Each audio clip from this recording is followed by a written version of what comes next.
and tie the knot. And then when we're done, I'll just trim off extra cord and ribbon and attach this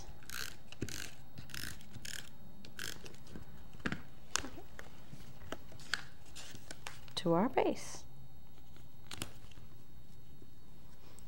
That is just and absolutely voila. beautiful. Look at that. So you've got this nice texture with the heat embossing, and with the heat embossing you were able to get a nice silver raised finish on the background stamp, and then just using the crimper, which is the fun little neat toy, we were able to make this three-dimensional crimped piece of the brushed silver, and then using the tag punch, you can easily make these tags even with the border, and you don't have to worry about cutting them to the right size. And you saw how fast that went together. It's done just in seconds. This is absolutely beautiful. Wow. What are we going to do next with the embossing?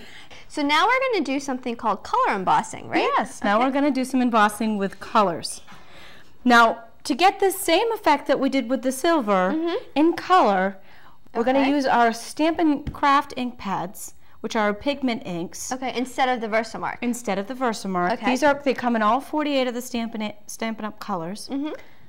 They're going to stay wet a little bit longer than a normal ink pad. Now here I'm going to use our Baroque Motif stamp set. Okay. And I'm going to use the swirl from that. I'm going to stamp it in Elegant Eggplant.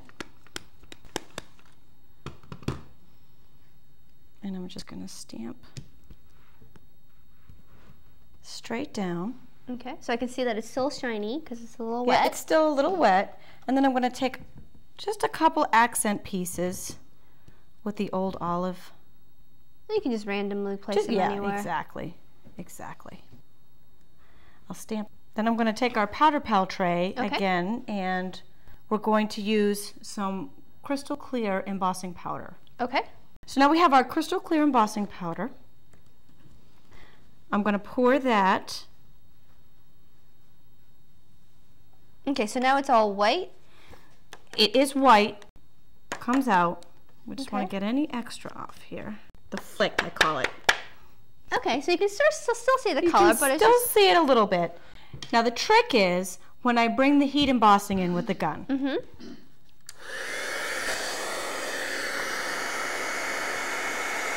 Now once this melts the powder, wow, the color really comes out then. It really pops and makes it 3D. So it's just actually clear embossing powder, but because you had the craft pad underneath it, it's giving it the color. As if you were doing color embossing. Exactly, as if you had this exact color of embossing powder. So that's wonderful, because with just the clear embossing powder, you can have any color as long as you have the ink pad. Exactly. And there's 48 colors? And there's 48 colors. How wonderful is that? And use our classic ink pad of the same color, Elegant Eggplant. Okay. And a Stampin' Sponge, and just rub a little bit of color around our swirl motif. And that just gives it a nice... It really makes the image just pop at you when you see this.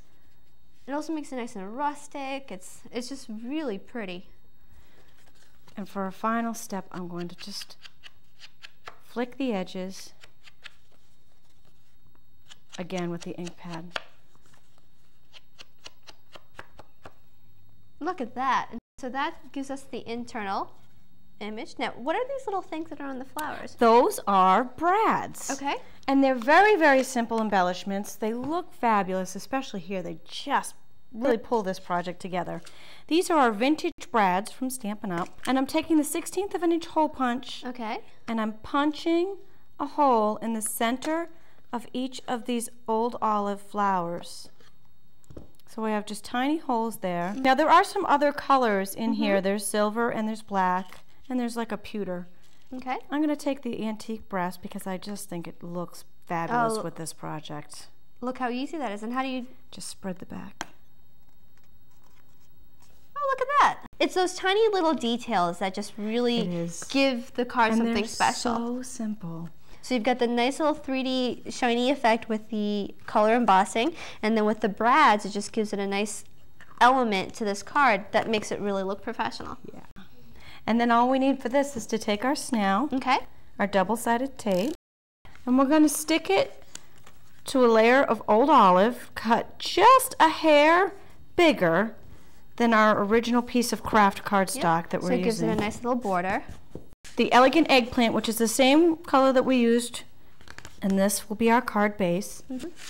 And once again, all the cardstock, because it's Stampin' Up, it comes in the same 48 colors as all the inks and all the craft.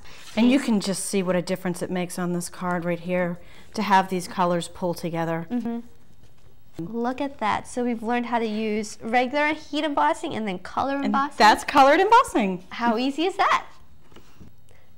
Okay, so we've learned how to do regular heat embossing, we've learned how to do color embossing, and now we're going to do glitter embossing. Yep. Now we're going to use colors and glitter all together.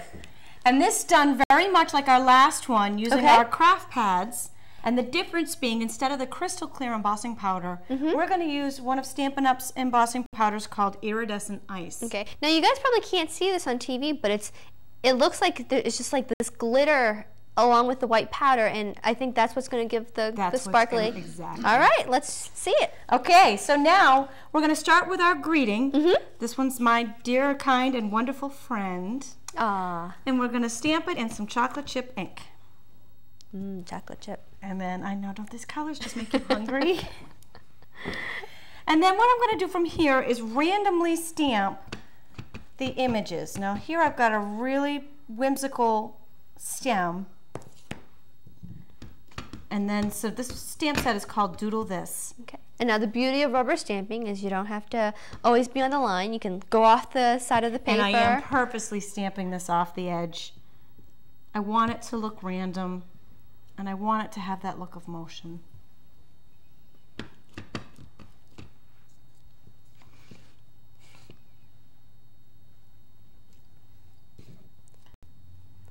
I'm going to take our powder pouch tray and the iridescent ice embossing powder. Okay, and because the craft ink is still just a little bit wet. Yep, because it stays wet longer. Yep, it'll actually be able to, the powder will actually stick to it.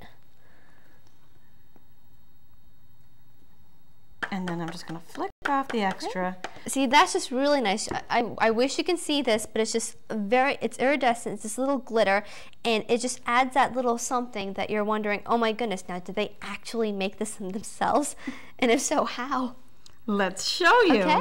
So now I'm going to take the heat tool, just like we did with the last ones. We're going to heat up.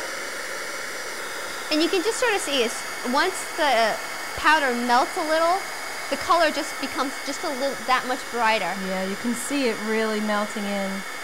You can actually see the glitter moving a little because it's getting pulled in by the powder. Oh, you can see that really clearly on the brown.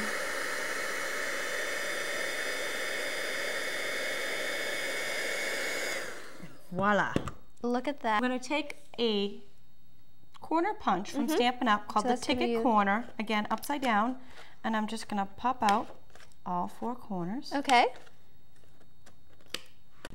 And just like with before, the snail adhesive is what's going to stick our and the background together. Cardstock is just a little bit just larger enough to give it a little bit of depth. Okay. And we're going to use our chocolate chip as our base. Once again, the papers match the ink, which matches everything else, and you don't have to think about whether or not your papers match or whatever. Everything is all decided for you and done for you. Look at that. And that was just really quick and simple. And that's it. And that's all there is to it. Wonderful. Thank you so much, Tammy. Thank you.